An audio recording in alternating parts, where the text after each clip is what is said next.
그날 이후 전 평소와 조금 다른 모습에도 멈춰서게 됐어요. 아이가 자꾸 방문 모서리 구석에서 자는 걸 보고 좀 의아했어요. 원래는 제 옆이나 침대처럼 부드러운 곳에 자던 아이인데 요즘은 혼자 차가운 방바닥 위에 누워있더라고요.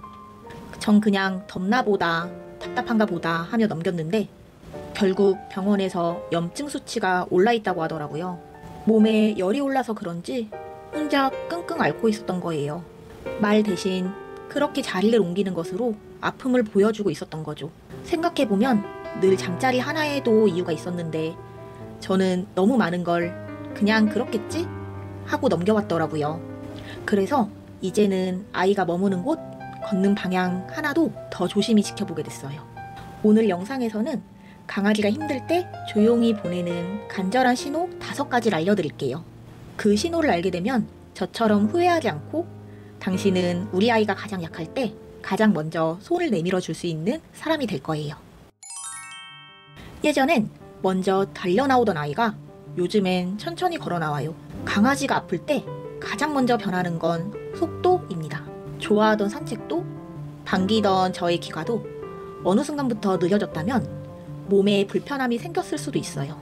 보호자가 문을 열고 들어왔는데 예전 같으면 꼬리부터 흔들며 신나게 달려나왔던 아이가 천천히 엉덩이를 끌며 나오는 모습. 그건 단순한 피곤함이 아니라 몸의 통증을 말없이 표현하는 신호일 수도 있어요. 특히 관절이나 근육통처럼 겉으로 티가 나지 않는 통증은 이런 방식으로 나타납니다. 이럴 땐 아이의 걷는 것을 유심히 살펴봐야 해요. 걷다가 다리를 들진 않는지, 잘 오르던 계단을 못 올라가진 않는지, 이러한 이상 신호가 지속되는지 꼭 유심히 지켜보세요. 쓰다듬는 걸 피하거나 특정 부위에 예민하게 반응해요. 강아지가 아픈 부위를 보호하려는 본능으로 만졌을 때 으르렁거리거나 자리를 피하는 행동을 보이기도 합니다. 특히 평소에는 잘 부비고 누워있던 아이가 만지는 걸 피한다면 그건 무언가 불편하다는 의미일 수 있어요. 예를 들어 평소에 잘 쓰다듬는 부위에서 입질을 하거나 으르렁댄다면 진드기에 물려있을 가능성이 높아요. 민감하게 반응하는 부위를 특정 지어서 잘 찾아보세요. 귀 근처를 만질 때는 귀 뒤에 뭉침을 확인해 주셔야 해요. 강아지는 귀를 잘 움직이기 때문에 귀 뒤에 털이 매우 잘 뭉치게 돼요. 그래서 추가적으로 강아지가 발로 귀를 긁는다면 그냥 긁나 보다 그렇게 넘기지 마시고 귀 뒤에 뭉침을 꼭 확인해 주세요. 간혹 아이가 이러한 과민 반응을 보이면 훈육하려는 보호자도 있는데 그럴수록 오히려 아이는 더 아픔을 숨기게 되니까 절대 엄하게 교육하면 안 됩니다. 이럴 땐 반응하는 부위를 잘 관찰하고 어떤 곳에 유독 예민하게 반응하는지 평소와 달라진 부분을 체크해야 해요. 이건 수의사들도 강아지 아픈 곳을 찾을 때 자주 사용하는 방법이니 꼭 유심히 지켜보세요. 간식을 안 먹어요. 간식을 들었을 때 아이가 먼저 다가오지 않아요. 예전에는 간식 봉지 소리만 나도 눈을 반짝반짝이며 달려오던 아이가 이제는 누운 채로 고개만 돌리고 가만히 바라볼 뿐이에요. 한두 걸음 다가오더니 냄새만 맡고 돌아섭니다. 그 작은 간식 하나를 입에 물고도 오래 씹지 않고 가만히 있다가 결국 뱉어버릴 때, 이때를 놓치면 안 돼요. 싫은 건가? 간식이 질렸나? 하고 넘길 수 있지만 사실 아이는 보호자에게 아주 강력한 신호를 보내고 있는 거예요. 나 오늘은 정말 안 괜찮아요. 이 조그만 간식조차 내 몸이 버겁다고 말하는 거예요.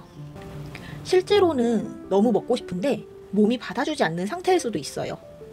혹은 간식을 너무 자주 주다 보니까 위장이 힘들어진 걸 수도 있고요. 하지만 이러한 원인보다 더 중요한 건 아이가 보내는 작은 시그널을 무심코 넘기지 않는 거예요. 가장 무서운 건 그 변화가 너무나도 작고 조용하게 찾아온다는 거예요. 어제는 먹었지만 오늘은 안 먹고 내일은 또 먹는 척을 하다가 결국 다시 돌아서는 그 반복 속에서 우리는 그저 요즘 입맛이 없나 보다 하고 넘기게 되죠. 하지만 아이는 말 대신 먹지 않는 그 한 번 행동으로 우리에게 도와줘 라고 말하고 있는 거예요. 잘 자던 아이가 자꾸 자리를 옮겨요.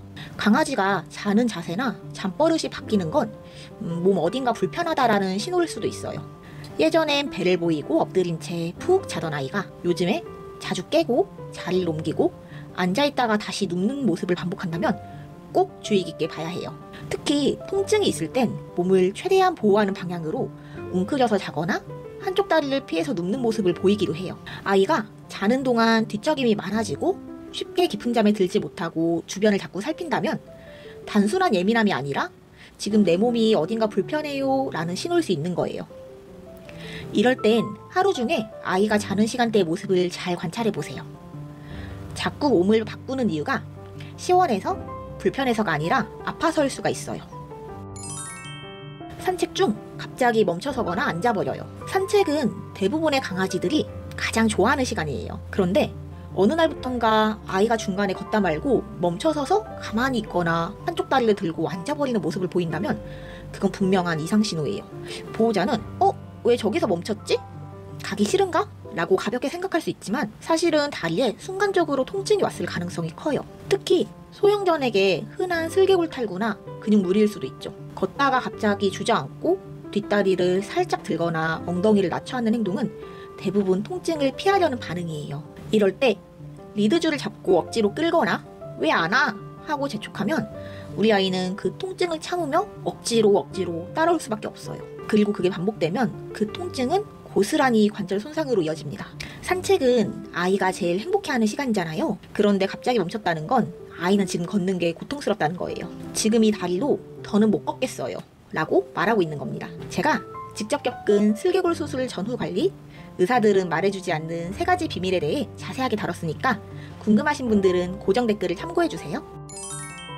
강아지는 말 대신 행동으로 이야기합니다. 달려나오던 속도가 느려지고 쓰다듬는 걸 피하고 간식을 남기고 자꾸 자리를 옮기고 걷다가 주저앉는 그 모든 순간은 나 지금 괜찮지 않아요 라는 말없는 외침일지도 모릅니다. 우리는 너무 쉽게 그 신호들을 피곤하겠지, 입맛이 없나 보다, 그냥 오늘 기분이 좀 안 좋나 보네 하며 지나칩니다. 하지만 그 안에는 분명히 우리 아이의 도움 요청이 담겨 있어요. 오늘 이야기한 5가지 행동, 그 중에서 단 하나라도 우리 아이에게서 보인다면 그건 우리 아이가 가장 약할 때 당신을 가장 먼저 찾고 있다라는 뜻이에요. 그 작은 신호들을 놓치지 마세요. 그걸 알아차릴 수 있는 단 한 사람, 그게 바로 보호자인 당신입니다. 오늘 영상을 보면서 우리 아이도 저랬는데 하고 떠오르는 순간이 있으셨다면 그건 지금이야말로 아이의 신호를 다시 들여다볼 시간이라는 뜻일 거예요. 이 영상이 여러분과 아이의 일상에 작은 변화가 되길 바라며 앞으로도 우리 아이의 몸과 마음을 지키는 실질적인 이야기를 계속 나누려고 해요. 혹시 아직 구독하지 않으셨다면 지금 이 순간부터 아이의 가장 든든한 보호자가 되기 위해 구독과 좋아요 꼭 눌러주세요. 그럼 오늘도 우리 아이와 함께 따뜻한 하루 보내세요. 다음 영상에서 뵐게요. 감사합니다.